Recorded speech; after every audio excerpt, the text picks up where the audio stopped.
If you haven't seen my previous Theme Park Tycoon 2 videos, I deleted my entire park so I have a blank slate to build my new park. I spent $25 unlocking every plot of land and buying game passes, and I built an underground money farm to get in-game money to build my new park. Now it's finally time to begin work on my new Theme Park Tycoon 2 park. First up is the front entrance. In this video, I'll be building the front entrance to my new theme park. I started by removing the default Theme Park Tycoon 2 front entrance, changing the surrounding terrain to concrete, and changing the color of the sidewalks outside my park to match the pathways of the front entrance.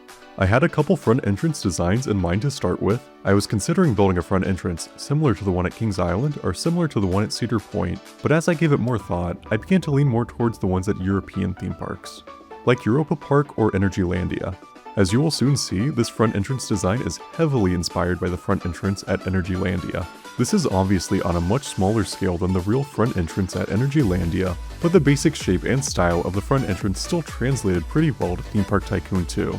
The basic square shapes of the entrance and castle aesthetic were really easy to recreate in the game. My previous Theme Park Tycoon 2 park didn't even have a front entrance, so I would say this front entrance build is quite the upgrade. I'm still pretty new to creating buildings in Theme Park Tycoon 2, so let me know how you think I did on my first park entrance. After I had made some progress on the front entrance building, I removed some pathways outside the entrance to add some decorative plants, lights, and benches. Next, I made a few tweaks and adjustments to the building, and then began placing the roof to each section.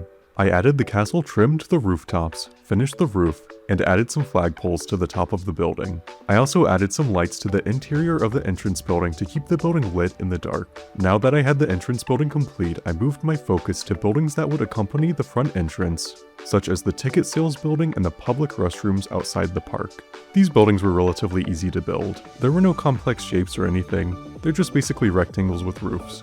I did have fun creating imaginary ticket prices for my digital park though. Now that I have the front entrance area of the park complete, I get to move on to larger areas, like the Main Street area and centerpiece attractions, so stay tuned for those videos.